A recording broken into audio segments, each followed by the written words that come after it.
Jadi kalau PDIP merasa bahwa dia mesti pada akhirnya beroposisi dengan Jokowi, ya udah datang aja ke blok perubahan, tinggal diukurkan di situ tuh apakah Ganjar itu calon wakil presiden dengan kesulitan yang sangat besar karena pasti Nasdem akan halangi, Demokrat akan halangi itu karena itu semacam hak politis dari AHY. Jadi kesulitan itu dimaksudkan untuk mengacaukan konsentrasi dari Anies tuh. Sebetulnya itu yang terjadi. Dan sebenarnya kan kalau kita lihat kalkulasinya, apalagi dengan dengan apa, dengan syarat-syarat calon presiden seperti katakan oleh Anies, yang misalnya dia harus berani begitu itu ya, yang syarat nol itu ya, syarat capres nol, harus berani berhadapan dengan rezim gitu kan, ya mau nggak mau semua pasti mengarah pada Anies, pada AHY. Dan kita melihat sebenarnya, saya kira bagi Anies juga tidak ada pilihan lain kecuali ke AHY gitu. Kelihatannya itu kan nggak mungkin Anies ambil Ganjar, dan itu artinya Anies nggak mau perubahan karena Ganjar adalah bagian dari kepentingan Jokowi.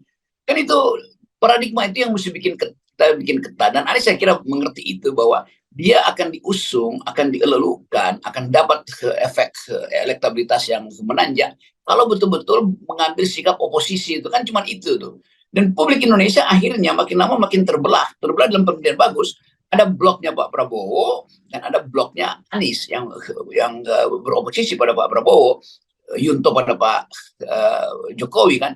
Jadi jangan dibuat seolah-olah kepastian itu bisa diubah-ubah. Kita tinggal tunggu satu hal yang jadi faktor sebetulnya soal Gibran itu. Gibran mau ditaruh di mana kalau diiakan sebagai calon wakil presiden kan. Jadi Pak Jokowi masih megang satu poin itu tuh. Nah, bisa jadi nanti begitu Gibran jadi calon wakil presiden, seluruh relasi yang dibuat antara Ganjar dan Anies berantakan lagi kan. Bisa Pak Jokowi bilang udah Ganjar itu biarin sendirian di PDIP, dan Anies itu saya pasangkan dengan Gibran misalnya tuh. Lalu bubar lagi itu koalisi yang dimaksudkan untuk menjadikan Anies sebagai tokoh oposisi. Kan itu intinya kan.